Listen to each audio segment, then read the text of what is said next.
Hello, Trailblazers fans, and welcome once again to one of the least moist Blazers podcasts out there. Dave and Marlow, we get out here and try hard to bring you all kinds of Trailblazers news and analysis. It is a packed week with developments. Marlow, how are you feeling? It's like a blizzard out there. In fact, if you're in the southern part of the country, but even with Blazers news, oh my goodness, there's a lot of stuff going on this week. Lots of stuff going on, but one thing we can say, those Blazers are undefeated in the month of February. I know it just started, but undefeated.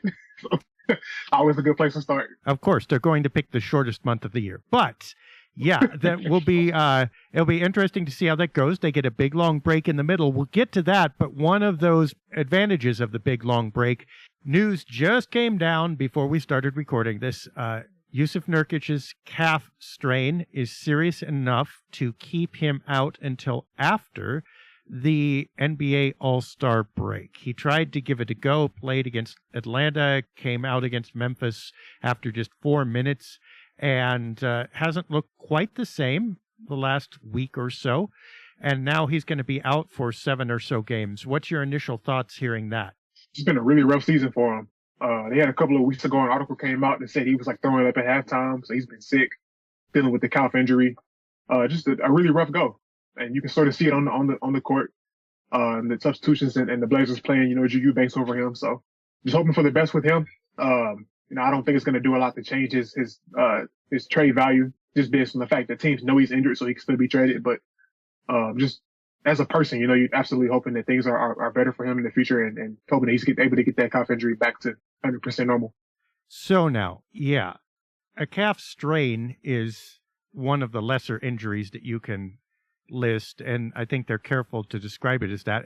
That's one thing that's like, okay, it's a calf strain, I get it, but we're talking a week and a half. We're talking 7 games missed with that. That's a heck of a strain. Part of it, of course, though, is the layoff. They get a long layoff both during the All-Star break and after. They don't come back actually till Thursday after that All-Star break. So they'll all get 9 days. Nurk gets that 9 days and 6 more games besides. So, I mean, I'm on the fence about this. I mean, not about his injury. Obviously, he has it, and you wish the best to him. But, like, what really is this? Is this being undersold? Is this being overcompensated for? Or how does a calf strain equate to that much time off? I don't know. Yeah, and they said he was in a walking boot. So I don't know many calf strains that require a walking boot. I never had a calf strain, but it seems kind of serious. It seems like it's a little bit more serious than they put on. But one thing that I think about, just in terms of the trades and whatnot, depending on what the Blazers do, having that 9 days to be acclimated and get comfortable with one another is going to be really key. So any way you slice it, I think it's a win-win for the Blazers, especially if they can just come out of this healthy and ready to go for that second half. So you said you don't think that this injury would impede a trade or inhibit his trade value in any way? I wouldn't say so, because teams have kind of seen what it looks like when he's healthy, and they know that he's hurt. It'd be one thing if teams didn't know that he was hurt.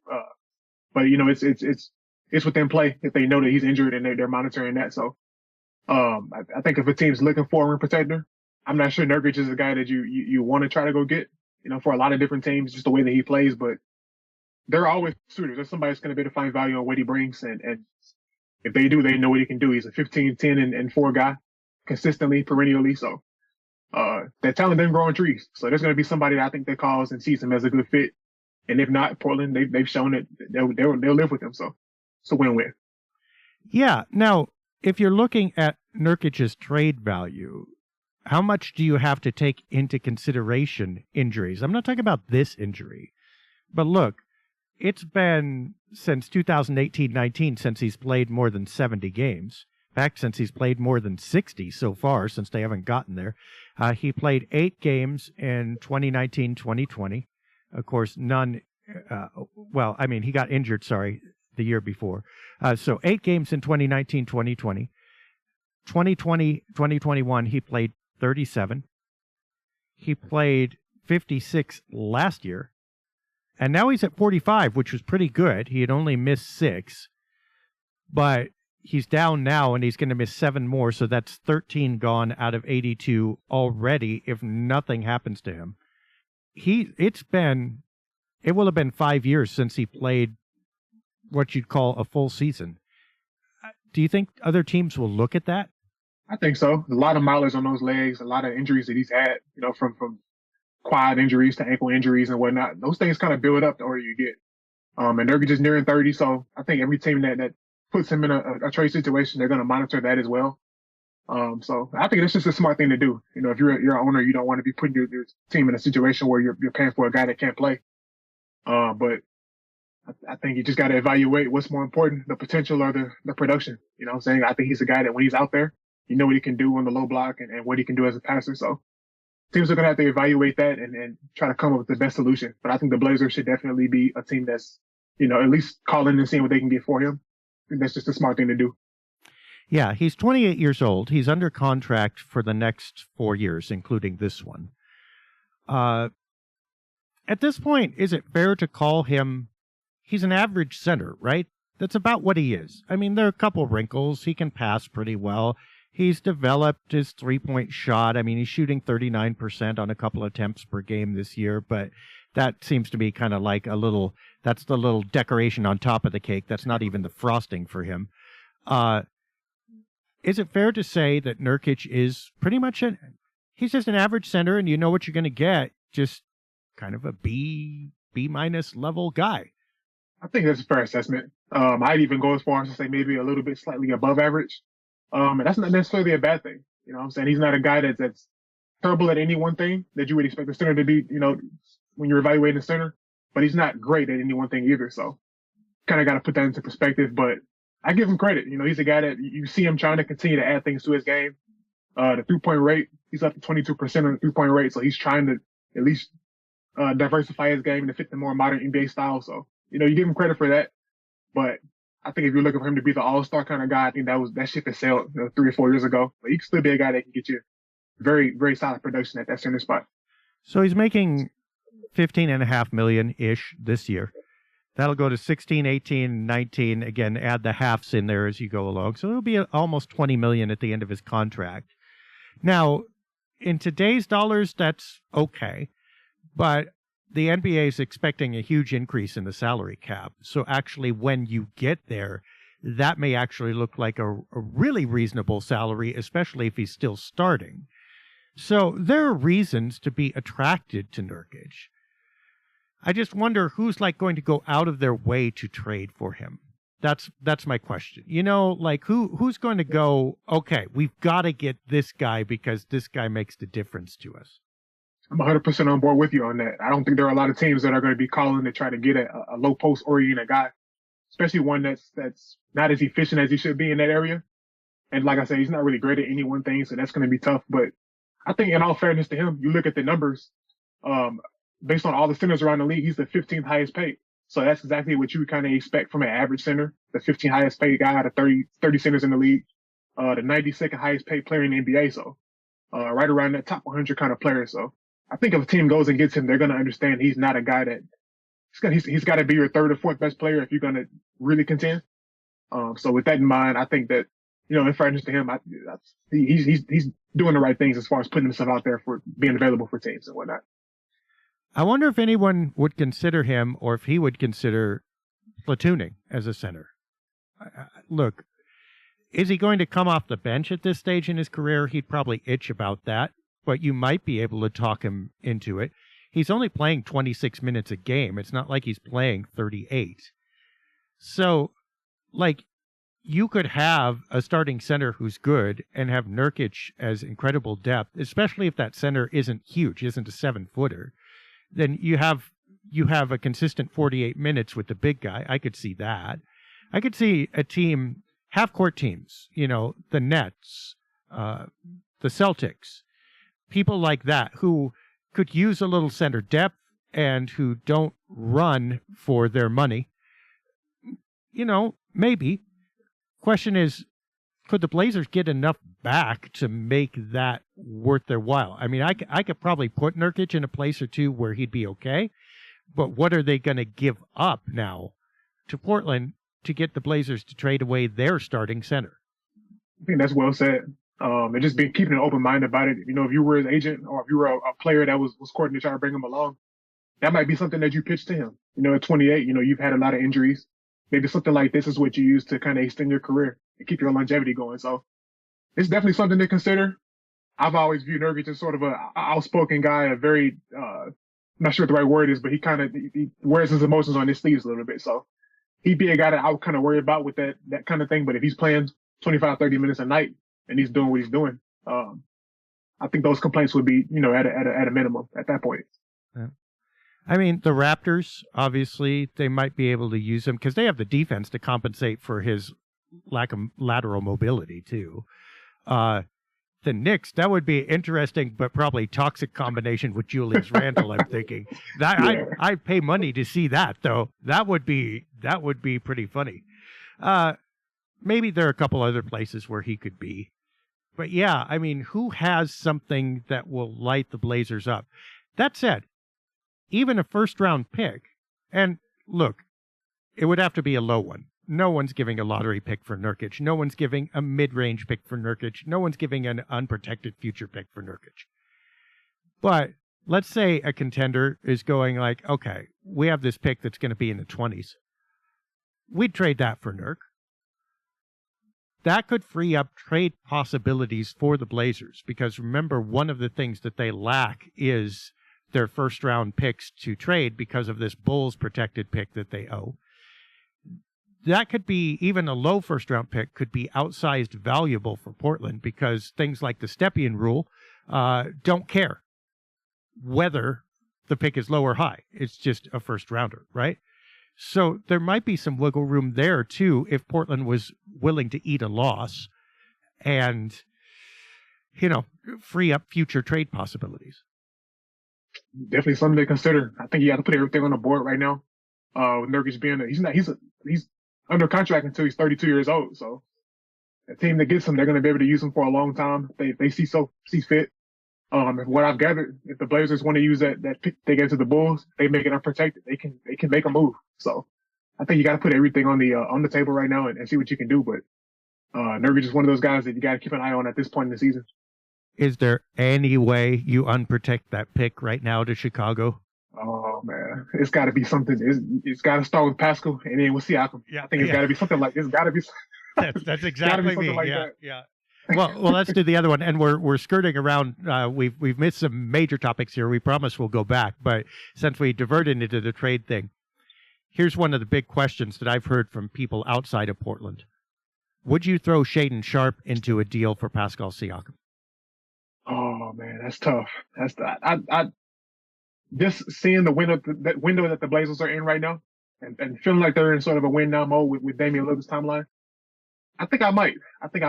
I've seen enough of Shaedon Sharpe to believe that he's gonna have star potential.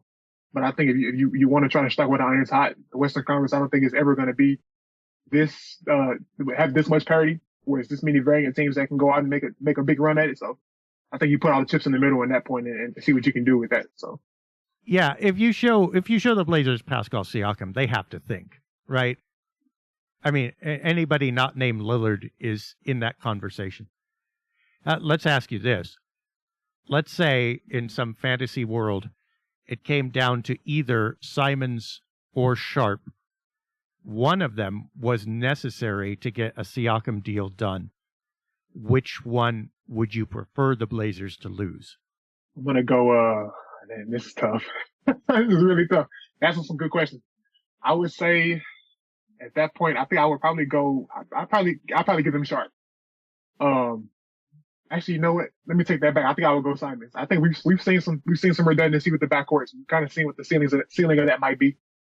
You want to keep as much size as you can and as much versatility as you can in that area. I don't think the Blazers would struggle that much offensively if they let Simons go, especially for bringing in Siakam. So I think they'd be able to tread water in that area. So I think you go with it hurts to say, but you got to go with Simons there. Yeah, I think I do too. Although I don't think that gets the deal done. But I agree with you because I think, Sharpe is bigger, springier.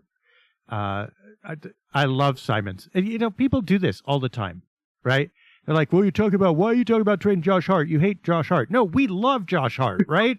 We absolutely love Josh Hart. We were just telling you 2 months early that this was going to happen because of the way the contract's set up, right?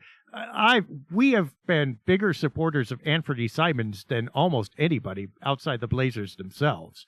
The whole world is crumbling around Ant as far as our forums and stuff like that. Like people are out with pitchforks and torches, thinking that you're going to save the town by running this guy out of it.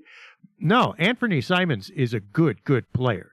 And Anthony Simons would be shining now under different circumstances, as we've said. So we love these guys. But you know what? If you tell me Pascal Siakam can come to town, I'm going to love Pascal Siakam too. That's well said. I don't think there's anybody on this roster that we dislike and are unfairly critical of. I think it's just being reasonable and understanding that players are better in different situations. And so we might see a different Anthony Simons in Toronto where he's able to be the lead guard, just have more freedom. I think it'd be a win-win for both teams if they're able to get the contracts right and the fit right and whatever. I'm on board with it. And I think we support them in Toronto. We support them wherever they go. I think that's well said. The Clippers would probably like Nurkic too. You know who else might? Stealth team. I bet the Bucks could make use of him. I'm not sure they have anything to give, but Milwaukee, they kind of have that pattern with Brook Lopez. And it's like, I think they could slot Nurkic in there and go, you know what? We could use you. So I think there are really possibilities out there for Nurk. It's just, again, what could they trade?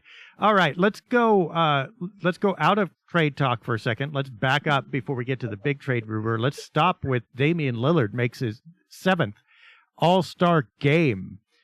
Did that surprise you at all? And how do you feel about Dame going to Salt Lake? Did not surprise me 100%. I thought there'd be a little bit of discussion there with the reserves, with Gilgeous-Alexander and those guys, but I thought that was a spot there for Lillard. And I liked what he said. He said he kind of expected it to be something that happened this year as opposed to in years past. And you normally see players kind of up their games a little bit before the All-Star reserves get announced. We saw that here.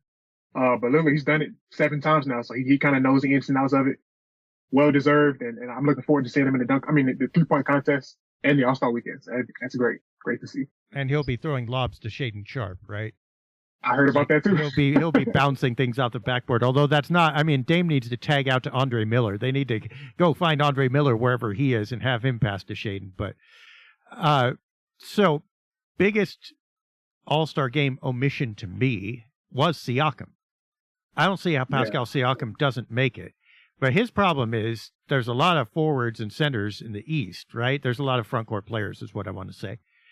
Like, if I could, I would wave a magic wand right now and take Paul George out and put Siakam in. And I'm going like that switch should be made regardless of conference. I agree with that. Looking at the snubs, there were a lot of guys that I saw. Jimmy Butler, Jalen Brunson, a lot of different guys. Siakam's one of those guys.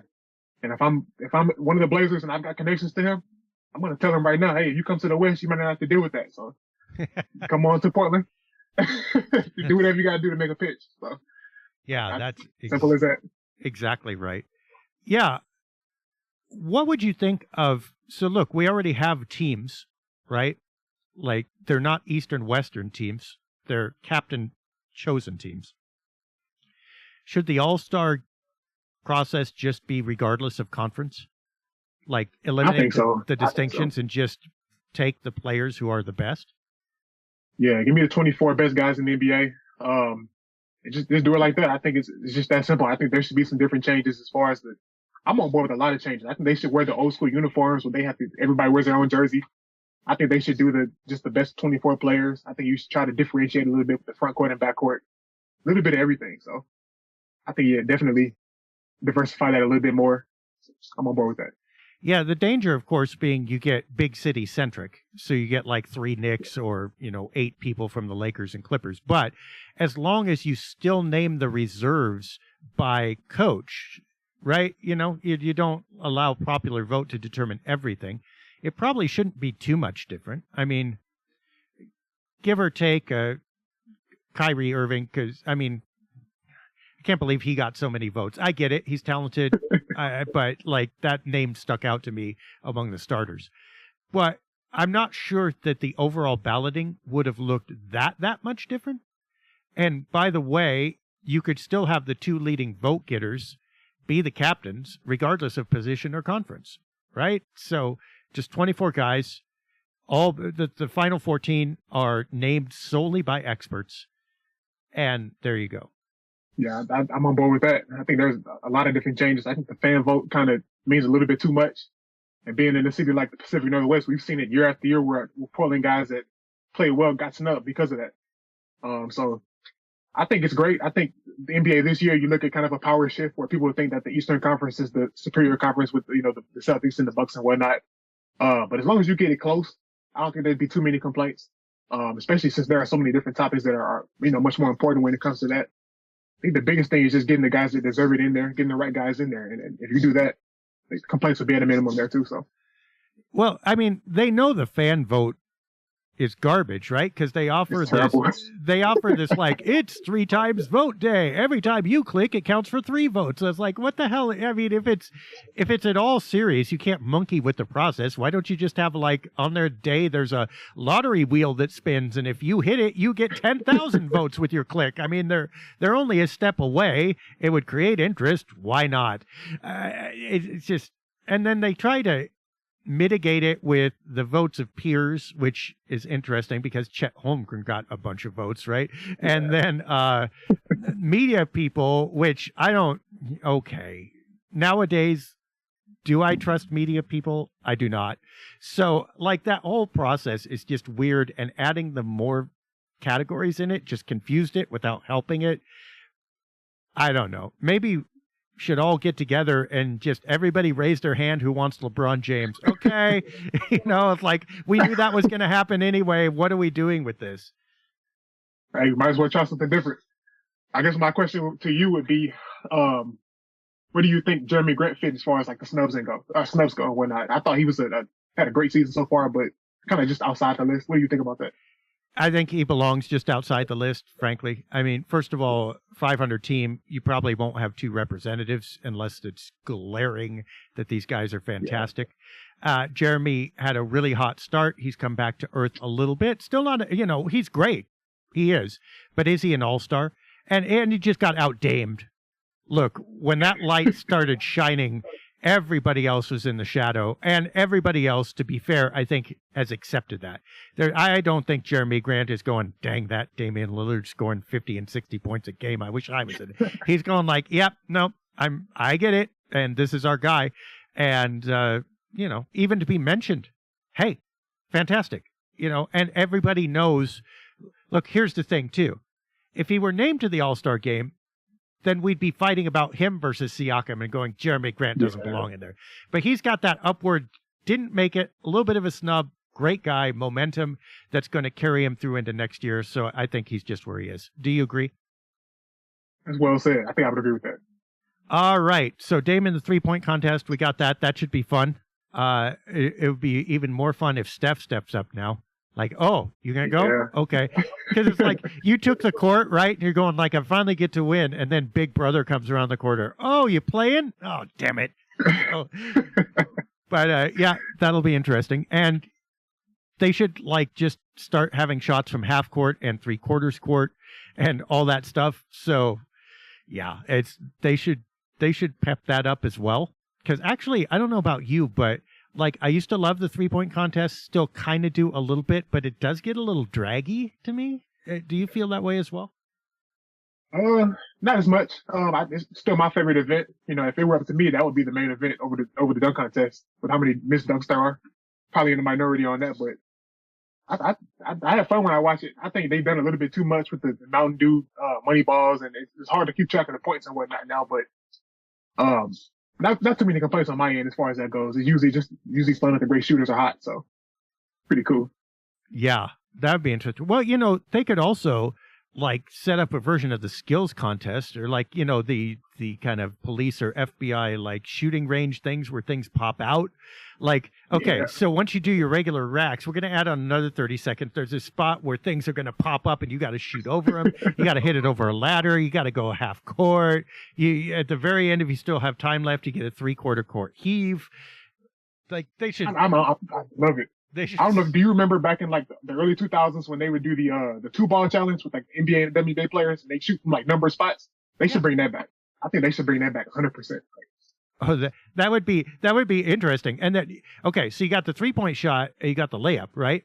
But when you have the mid-range shot, you also have a guy in like Coke bottle glasses and a sweater screaming, "No, don't take that!"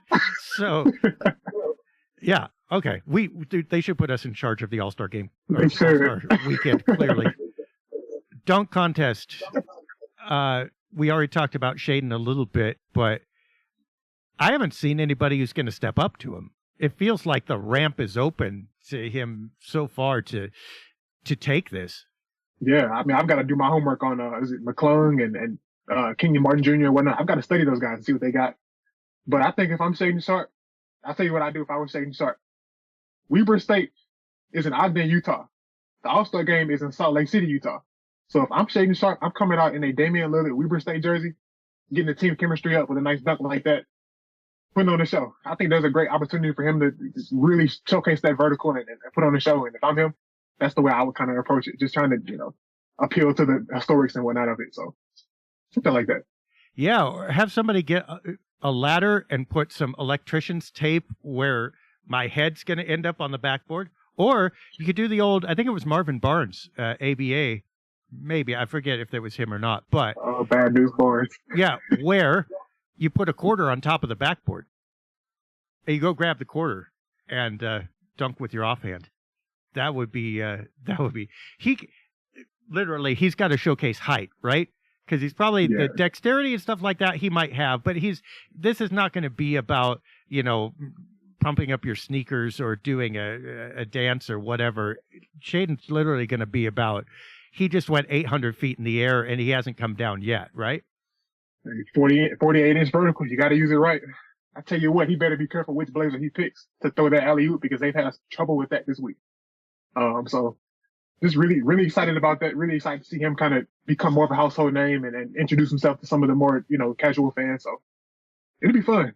Hopefully he wins it, brings home the Blazers another dunk contest crown and rolls that momentum on to the second half of the year. I'm telling you right now, Shaden, seriously, have Dame come out in like cargo shorts and a t-shirt dressed like your dad, right? And get ready. And then you put your hand up and say, "Dad, no." And then bring out Andre Miller, gray hair and all, coming out like, "Here's Grandpa, and he's going to show you how to do it." Right. Man, that's the best lobster I've ever probably seen. Yeah. Oh my goodness. He was a trailblazer. You could do this. You can get this. Call up Andre right now. All right. So speaking of Jerami Grant, a little bit of unsurprising news. He is not or has not as yet signed a contract extension. The Blazers offered it. He's not going to ink it and is probably going to wait till the summer. What do you make of that? I think the biggest thing is just the bird rights for the Blazers. They're going to have a chance to acquire him for more money now, just based on the fact that they have his contract rights. So I think it's a smart move for him. I think the Blazers, they'll benefit from it too. So just all around, take the basketball out and just think more about, money and business and whatnot. Smart move for him. And hopefully it's just a long-term thing because he said that he wants to stay, hasn't thought about leaving. And I'm just interested to see how it's going to turn out.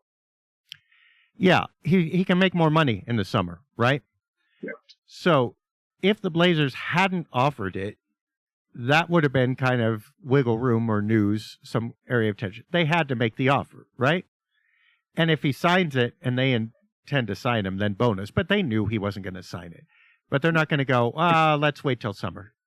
So everybody sees Portland's made the overture. Jerami very politely says, thank you. That's really sweet. I have something to do. I have to pluck my eyebrows between now and June. In July, let's talk again and come with a bigger bouquet, right?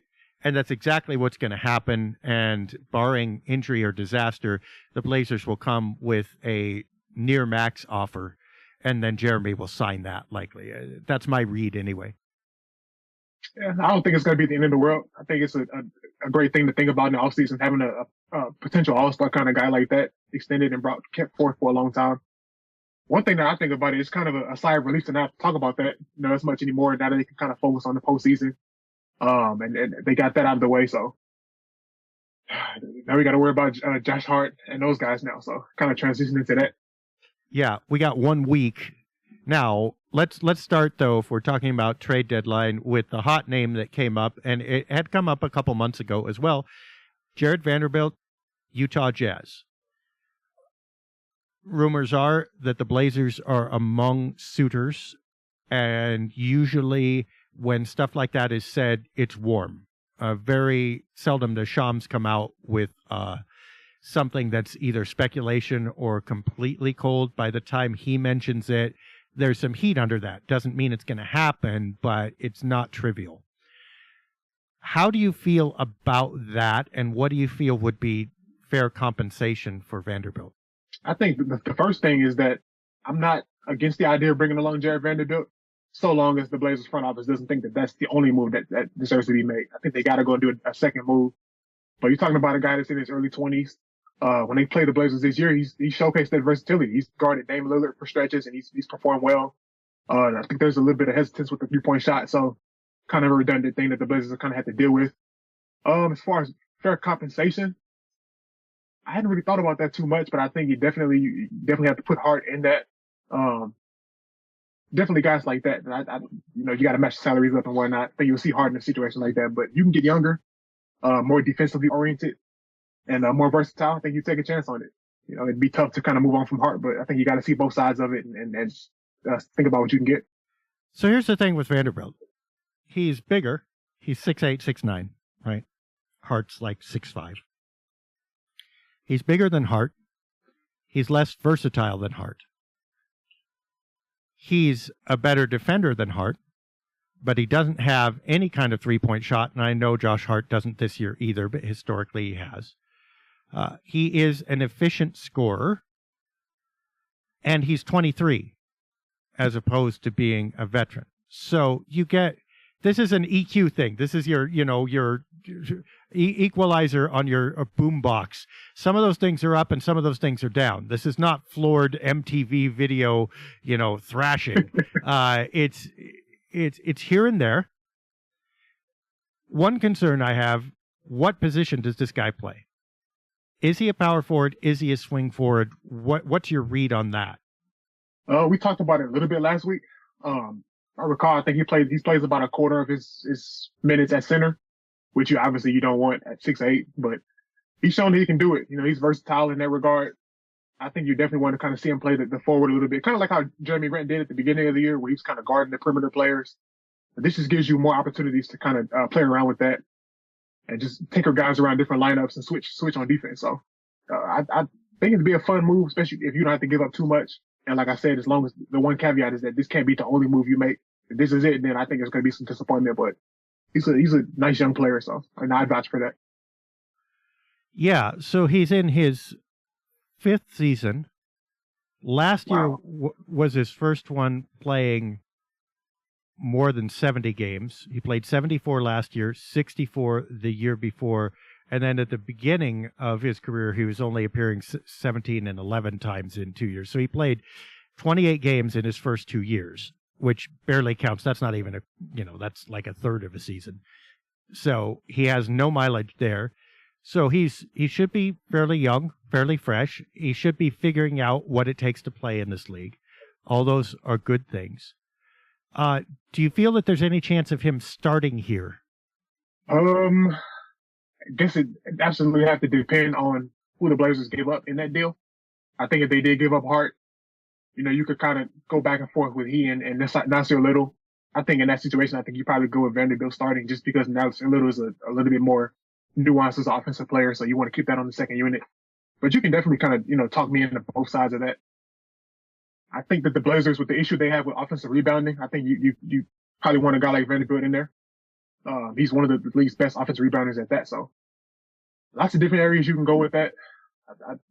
I think there's a case you can say he starts, but I'm saying it's not set in stone though. Yep. So if it's Hart, we need to make the contracts match. Rudy Gay works. There are probably other possibilities, but that's the easiest one, which is not terrible for the Blazers because they could either just cut Gay or whatever. He has one more year after this. If the Blazers could get him for a price below Hart, In other words, they're less expensive. Do you think that that's an automatic yes? It depends on what you mean by, like, you talking about like Drew Eubanks or something like that, or Well, like, what do you think? someone below hard on the roster, probably not Eubanks, but like one of their young players who's not Shaden Sharp. Also, like Nasir Little, something like that. Or anyone below Hart. What point does Vanderbilt become a bargain or a yes? Thinking about, I'm just off the top of my head. If you were to offer me McDaniels for a Little, I'd probably go Little. I'm very impressed with how he's elevated his game every year. I don't know. I think if the lowest I'd probably go is maybe Eubanks, but that's just me. I don't know. What do you think? Yeah, I'm not sure I'd trade. Well, I mean, yeah, I guess you could trade Eubanks for him, but that's like you're keeping Nurkic then, right? Because you have no centers. Yeah, I think if the Blazers can get him for one of their younger players or expiring players, I mean, Justice Winslow, if you don't plan to re-sign him, he has no value to you, so okay. There are other young players that he could go for, maybe throw in some second rounders or something. At that point, I think Vanderbilt would be an interesting get. I like your asterisk, though, that we learned this in the Olshey era, right? That just because a move might be smart in the moment doesn't mean it's the long-term solution or the only solution. And it's okay to say, I did smart there, and I did smart there, and I did smart there, which is like saying, I got 3 answers pretty cleverly right on the math test. But yeah, did you graduate? No. Okay, well, what was the point then, right? So, I think we're in accordance there. But I think, gosh, Vanderbilt would be a really interesting defensive get, and that's exciting. He just doesn't solve your Josh Hart problems. All right. Speaking of Drew Eubanks, though, dunk contests, he did the Statue of Liberty. You know, that was against Memphis, I believe. He's come in with energy, helped them win against Atlanta and Memphis. We need to take a moment to remember our hometown center. Have you been impressed by his play this week as Nurkic has faded and he's stepped up? I think I'm generally always impressed when it comes to Drew Eubanks, just based on the fact that he doesn't make losing plays. I think everything he kind of does is a positive, a net positive. And he takes high percentage shots, sets screens, plays hard. You know, you can kind of see him when he's met his match, you know, in the interior. But what we're expecting from him is basically what he does from a backup center.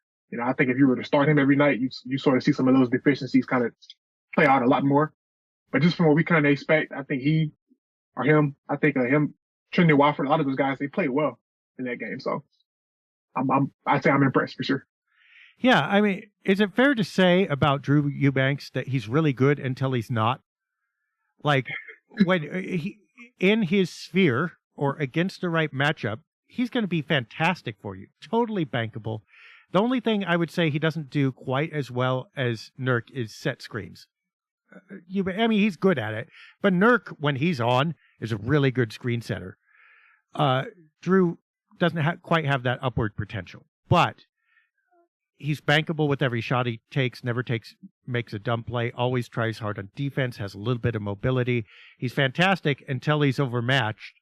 And then he's like, it's just like that war card game. Like, you're playing a 6, but they got a king.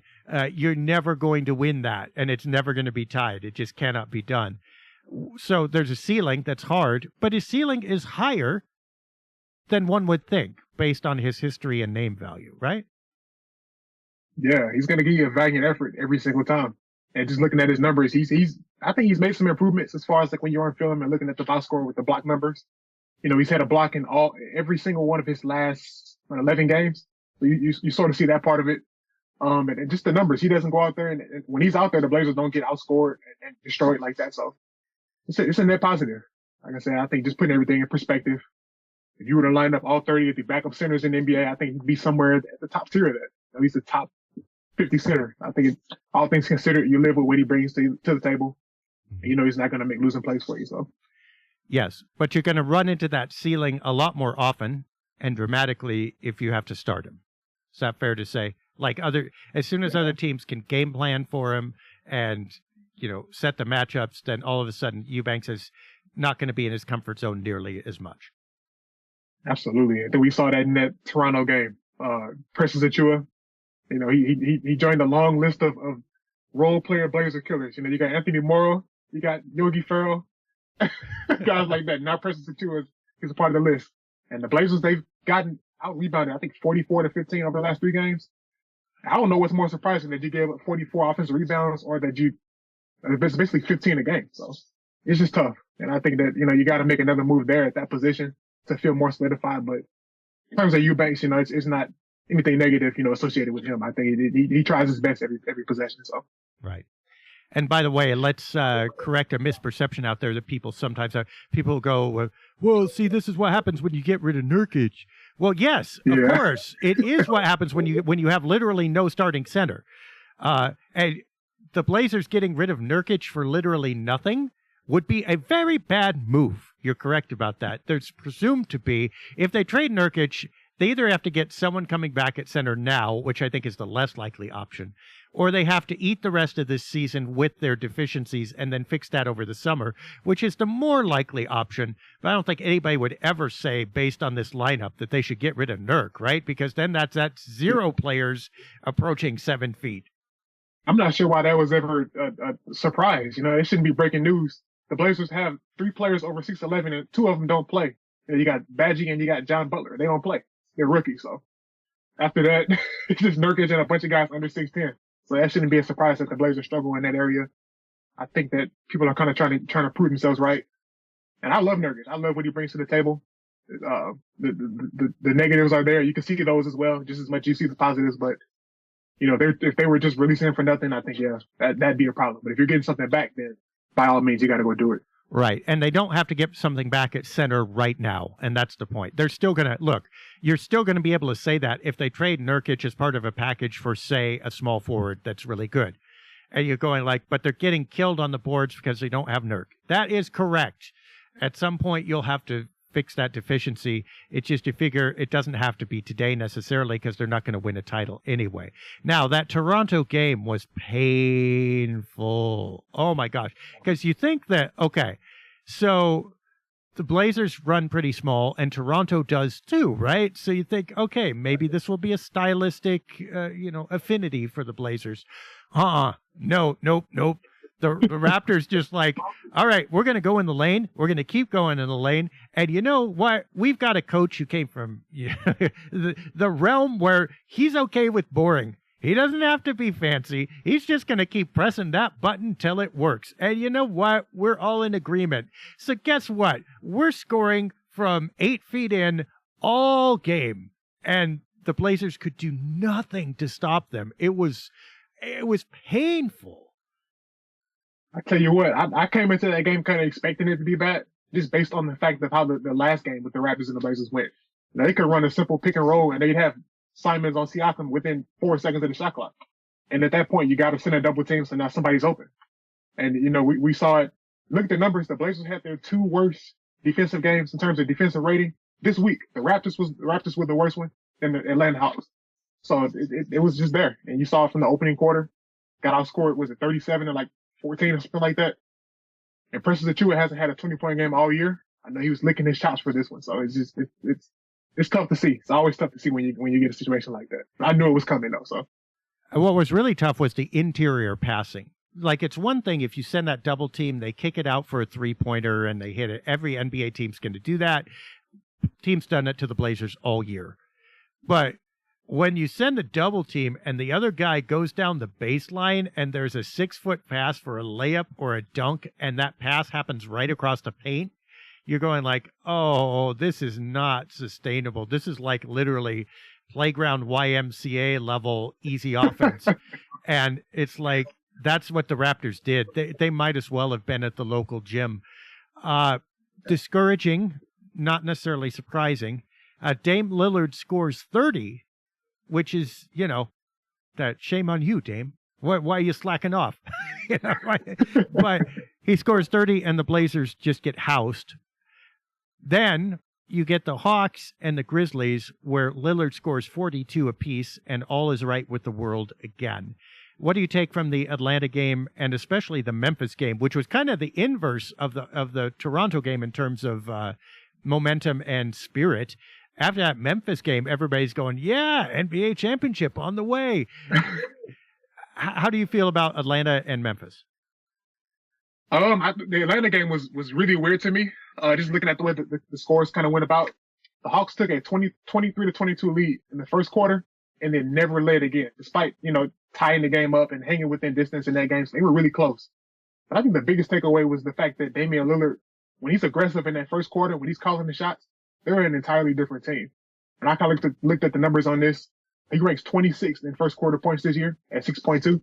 But when he scores 7 or more, the Blazers are 12-6. So they're basically almost a 70% win team compared to 13-20 when he doesn't. So, we saw that. And then in the Memphis game, he scored 40. He didn't score a single field goal in the first quarter. So we kind of showed both sides of that. But it was just kind of surprising to see how the Blazers were able to win both of those games despite, the struggles and the injuries and whatnot. So very resilient week for them, I'd say, overall. Yeah. When Dame scores early, the Blazers don't get behind. And that's been one of their problems, right? So basically, we know that Dame is the cowbell, right? The answer to everything is more cowbell at this point. And they just keep beating that until they're done, I think, until it stops working. I guess this is what you go with, because I just at the beginning of the season, do you remember the first few weeks where these guys were new to each other, but they were hitting each other with passes? There was synergy. It looked like there was something really special going on there. And it was like the day you show up to camp with the whole staff and everybody just gets in the kitchen and starts cooking together and bonding and stuff. But then somehow you get down to business, or the weeks go by and you're back to cafeteria mode. Like there's one guy in the kitchen cooking, serving everybody up. The Blazers are in cafeteria mode right now. And Dame is the chef. And everything's coming through and out of his hands, and everybody else is eating at his table. That's all right. I mean, it's okay. It's working. First of all, do you think he can keep this up through the season? Do you think we're going to see 40-point games on the regular from him? And do you think the Blazers can continue winning in this style? To answer that first part, I don't think he has a choice. He scored 42 and they won by 4. In the second game, he scored, 40 against Memphis, and they were in a competitive game there too. So I don't think he's going to have much of a choice. And if there's one thing that we've seen with the Blazers is that they kind of start off games slow. They got outscored 68-33 combined in the Raptors and Hawks game. So I think it's going to be an onus on him to kind of go out there and really, get the show running right away. So I don't know if he's going to have much of a choice in that. And I think they can try to do more pick and rolls and get guys going. But at the end of the day, it kind of begins and ends with him. And as far as can they continue to win games like this? I don't know. There were just so many different variables that went into that game that it's kind of hard to imagine them winning a lot of games like this. I think you can kind of get by against the below average teams, but you're not going to beat Memphis like that every night. So I would say you got to try to find a way to kind of dictate the terms a little bit more than they have. So I'd say no on that second one though. So for the record, I mean, the Blazers are 4-1 in their last 5, which is fantastic. And Lillard's been on a tear. But Lillard has been on that tear for a lot longer than that. And overall, since the last time he failed to score 30, the Blazers are 6-7.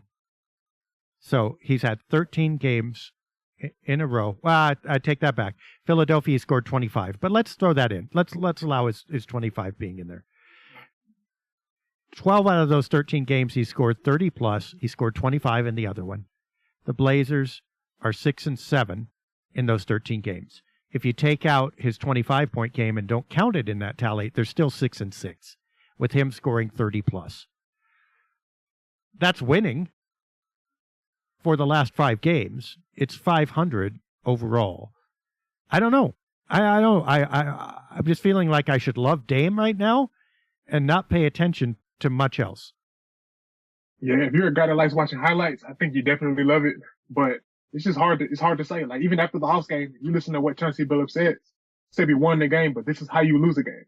So it's just, I can't see them being anything above mediocre if Dame Lillard's doing that and they're not getting as much production out of the other guys. I think one thing you can say is that the bench has played a lot better over the last couple of weeks, but I don't know. I think that you want to see more balance and you want to see more defense.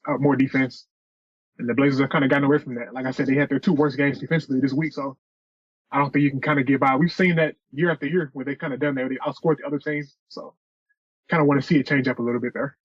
I still want to see Justice Winslow back, too. I mean, that'll give them a fourth bench player along with Eubanks, Gary Payton, and Nasir Little. So that will help. Like, okay, sorry for all the analogies, folks, but I'm right-brained about this. It feels like right now, sometimes like someone that you love will get sick, and let's not go too far with it. Let's just say they're sick, right? And you're like out on the dance floor with them and they're not feeling well, and you're sad about that, but there's a sparkle in their eyes, and when you're on that dance floor, you just look at their eyes and there's that moment, you know, and everything's okay. I feel like this is the relationship with the Blazers right now. It's kind of, you know, there's something, we're not 100% here. There's something wrong, and maybe something systemically wrong, and we don't know exactly the future of this. But when Damian Lillard scores 40, you're just looking at the sparkling eyes, and you're back to when you first met, and, you know, everything, the birds are singing and hearts are coming out of everybody's ears. And that's where I feel like we are with the Blazers. Now, I think, again, we pointed to this 8-game stretch here, and they're winning lately. But again, overall, this 8-game stretch hasn't changed the story for me. Has it for you? Not really. Lucas kind of said that too. You kind of want to continue to learn these lessons and wins rather than losses, but you know, I don't really have. I didn't really gain as much faith as I thought I would have, even despite the wins they got this week. And I guess the one positive is that their schedule upcoming isn't, you know, as brutal, especially the next 2 games. So maybe we will learn a little bit more there. But if you were to show me the last 2 games from the Blazers compared to the rest of the year, it wouldn't have been a big difference, you know, other than the fact that they were able to win the game. So not too much of a difference for me. Those last couple of minutes versus Memphis. I mean, the encouraging thing about that is they bore down on defense and they scored really efficiently. It all worked together. Keep in mind, though, I mean, Memphis is crawling out from their own rock. I mean, they can't help but trip over their own feet right now. This will be yet another example of how they did it. But yeah, so look at these 4 wins. The San Antonio win was just a blowout against an undermanned team. That was, had they lost that, it would have been like terrible. The Utah win was good. I mean, it was fantastic, in fact. But it was fantastic because that was Dame Lillard scoring 60. That wasn't the Blazers winning. That was Dame winning. So you got that horrible loss to Toronto. The Atlanta game was weird and could have been a coin flip. I mean, that game, I wasn't confident they were going to win that game down into the final seconds. And then Memphis, you had 2 really stirring minutes and 46 where you kept up. You didn't give up, right? Gave yourself a chance to win, and that chance came through. I'm still not describing a single win that's sustainable or indicative, even the Utah one, because Dame can't score 60. So, yeah, I mean, we need to see more.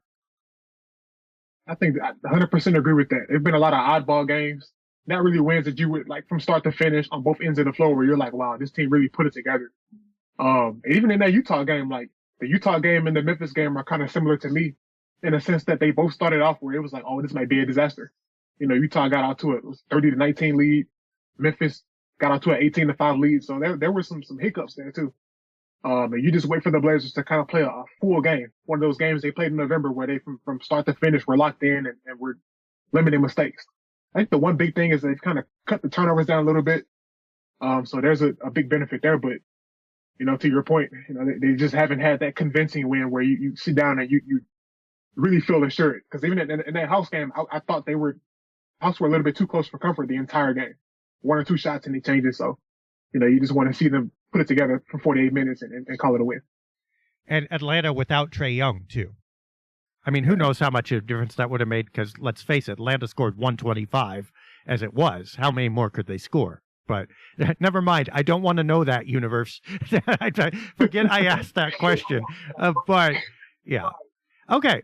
So this week, and this will be interesting because we have 4 games. They play at Washington tonight as we record, and then at Chicago tomorrow, back-to-back. Do you expect those to both be wins? I'm going to go the Blazers. I don't know. I feel like they're going to have one of those games where, you know, we say we should have won, but we lost. I think over the next 4 games, they're going to go 2-2. The one thing that they've got kind of going for them is that they're 6-2 on back-to-backs, which is a surprise, but it kind of makes sense given this team plays better when they don't think too much. So I'll go win tonight. I think Josh Hart kind of, he had 44 last time they played them, so hopefully he's got a momentum. They lose to the Bulls, and then they split one of those games with Milwaukee and Golden State and get to 2-2. I think a 2-2 week is about what you kind of expect. So that would leave them at 27-28, still below 500. Yeah, I mean, it's just not there, right? I mean, if they go 3-1, it's 28-27, one game above 500. If they win all 4, let's just say they go on a streak. They're 29-26, 3 games above 500 with momentum, looking great, 6-game winning streak. But lots of teams have 6-game winning streaks. I don't know.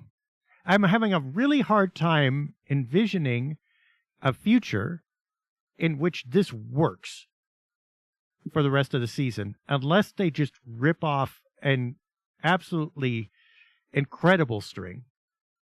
And I realize that they're not that far out of the higher seeds in the conference. I get it. 6-game win streak could vault them into 3rd or 4th. But what does that really mean, given what we've just talked about?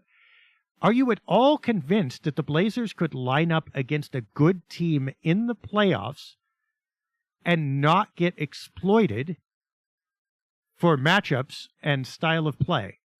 In other words, there's no fluke games left. There's no Trae Young's out or Atlanta's doing this or Dame's going to score 60 a night. Can they win when these coin flip games or huge Dame nights don't happen? I think you kind of have to grab a notebook and write out, which teams you match up well with, which ones you don't. I think it definitely depends on the absolute matchup. I think if you were going into a situation where, let's say Portland's the 6th seed and Sacramento, as they are right now, they're the 3 seed. I don't think we go into that series and be, too nervous. I think, with all due respect to Sacramento, Portland, they kind of match up. Two teams that are very similar. So they match up well. I think if you were playing against Denver, you'd be a little bit fearful of that. But just depends on who it is, I think, at this point. And I think the one thing the Blazers have going for them is that they've got, a lot of continuity with this group. Hasn't gone well, but that Nurkic, Grant, Hart, Simons, Lillard lineup has played the second most minutes of any 5-man lineup in the league. So having that continuity, chemistry, and being able to play those matchups is very important. So it totally depends on who they played against, I think, for me personally. Can the Blazers win a playoff series? I'd say, yeah. I think you always have a chance when you have the best player on the floor marching out there. They say that in Game 7s, but I think it applies to series too. With Damian Lillard, a guy that hasn't made it out in the first round since 2019, I think he's going to be very motivated to do that. And they've got the character guys to do it. But it just, like I said, you got to hope that the bracket shakes out in a beneficial way for you, kind of like it did in 2019. And you got to just be able to make those big plays when it counts. So if they can just get that going, I think they're good. Yeah, I think I agree. The ceiling is 2019. Someone was making comments the other day, or one of the other podcasts. Can you say they can win a playoff series? They can always win one. As you say, they got Lillard on the floor, right? I mean, it's possible. Can they win 2? Well, now, can you flip a coin twice and it turns up heads, right? Well, okay. The more coins you have to flip, the lesser your chance of getting the result consistently. I don't think they make it to the conference finals, but even if they got the exact right matchups, and they did, there are not 3 teams in the Western Conference that the Blazers are going to beat, where the last of them makes it to the conference finals level. I mean, can I pick out 3 teams out of the 12 possibilities here? Sure. But which one of those 3 is going to be at the conference finals level? By the time they get to the 3rd round, even in the best of worlds, at this point, they're going to come up against a team that is going to handle them, and it'll probably happen sooner. Now, which begs the question, and this will be how we end here, we are 1 week from the trade deadline. When you and I talk next, it will be done. Do you see the Blazers making a big enough move to make a difference this season? In other words, do you see the Blazers making a move in the next week that changes the narrative that we just described? Honestly, I don't. just based on what I've kind of read and what I've heard, the Blazers have kind of committed themselves to too many guys being, what you would call untouchable. And there's just so many, like the situation with the pick and the pick swap in Chicago. I think that's a big hurdle to kind of leap over at this point in time too. So everything's kind of got to match up just right for them. I think we'll see one move that, could shake the standings a little bit, but not too much, a minor move. But as far as a major move, I would kind of, just being realistic, I don't think it's going to happen. I'll say that. Okay. So, pretty sure I agree. Here's the deal.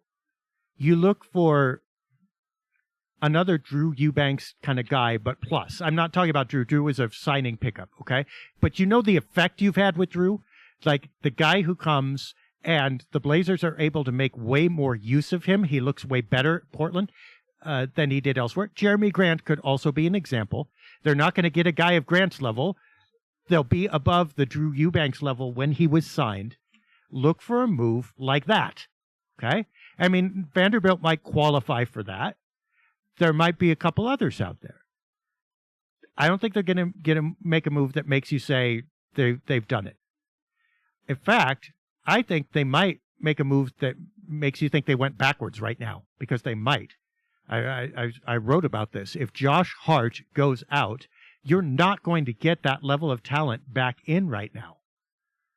But you get the guy who you go for the second half of the season, hey, this guy's way better than we expected. He looks like he fits.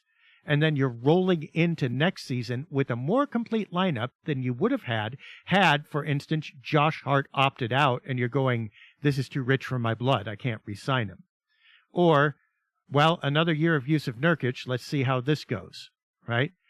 Also, you focus in your summer moves so that you've got a solvable set of problems rather than going, okay, we've got Swiss Army knives all over the place around Damian Lillard, plus Anthony Simons, who is like Damian Lillard.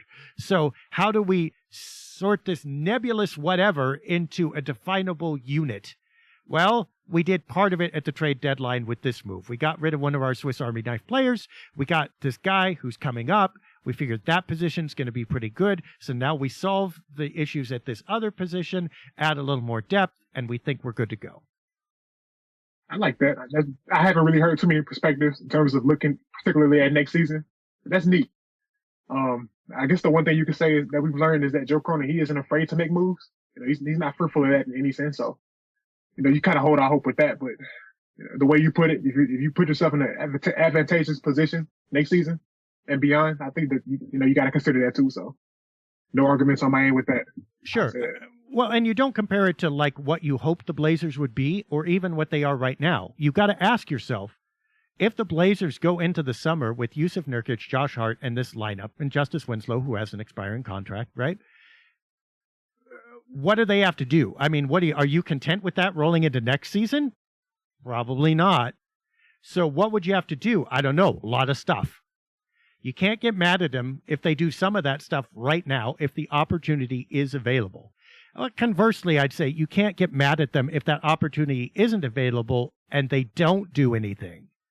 They know they're not complete, but they have no moves, I think, unless a real sweetheart deal comes up.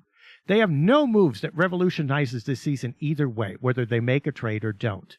So the question will be, can they make a smart move for the future that really builds up this team and becomes step A, understanding B, C, and D are going to happen later. Anything we're missing? I don't know. I found one cool stat. Shaedon Sharpe actually leads the Blazers in plus minus over the last 2 weeks. So that's kind of random, but I don't know. I like to come up with little stats every time I come on the podcast and just spit them out a little bit. And I think it's been great for him, the last 2 weeks. So it's pretty cool off the top of my head. He's been pretty nice. He went through a lull, right? I mean, and this is rookie, right? Rookies do this. Shaedon Sharpe is no exception. I always keep in mind, I say to myself every time he comes on the floor, played no college ball, didn't know anything about him at the beginning of the season. And then everything he does looks fantastic. I don't care if he misses that shot. Like, look at the authority with which he shoots. Look at that cut. This dude played no college ball. It's like it's found money this year with Shaedon. So I love stuff like that. All right. But you know what? Go ahead. Oh, what were you going to say? Please, go ahead. I was just going to say the way he plays the game is actually, like, I feel like if I were a coach, that's what I would want. When he gets the ball, it's either a shot or a pass right away. So I think that's good. Just continue to build on that. Yeah, he is decisive and he is aggressive. And how many rookies aren't? Even more talented rookies, especially if they're not, look, you're number 1, number 2 pick. You expect them to be the entire package. Everybody else, you're expecting them to be looking over their shoulder. And Shaedon Sharpe is like, no, I'm not looking over my shoulder at you. You look over my shoulder. By the way, you can't get high enough. You better go up into the cheap seats if you want to see actually over my shoulder, because I'm jumping at least to the 200 level. So if you got issues with me, we'll correct them, I suppose. But for now, I'm going to do what I do. And I hope he never loses that attitude, because it's like star power and potential right there. And I don't care how many shots he misses. Oh, here's the other thing. He's got that quiet swagger, right? Yeah, it's not the loud. Do you remember Jared Bayless? Did you watch Jared Bayless at all when he was in Portland? Oh, I was a LaMarcus Aldridge fan, so he'd come in the game, and if he missed 10 or if he made 10, he kept shooting.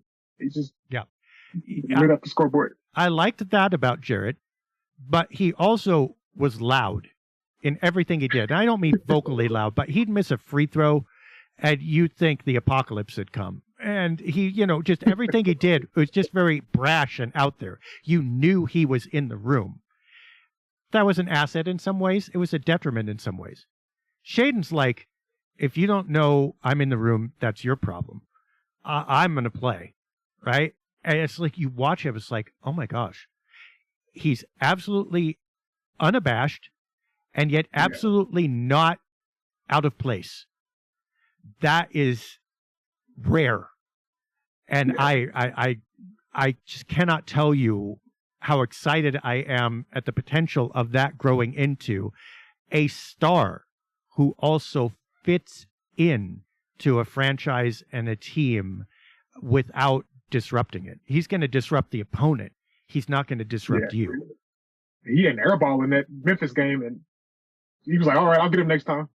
I love that too. The one thing I remember about that possession is that he brought the ball up the court. So you're seeing some different things with him.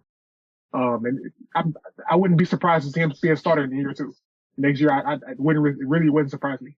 And just excited to see how it plays off for him. Yeah, I mean, I think he's almost got to. I don't know what that means for Simons, or I don't know if he starts at small forward, but it's not going to be long. It is not going to be long. It'll be a learning curve there, but watch. Unless, he gets traded for Pascal Siakam, then I guess they have a starting forward right now. All right, for Marlow Ferguson, I'm Dave Deckard. Thanks for being with us for this extended edition. We will see you next week when we will all know what the Trailblazers did at the trade deadline. Until then, let's hope for better than 2-2 and see what happens with the Blazers.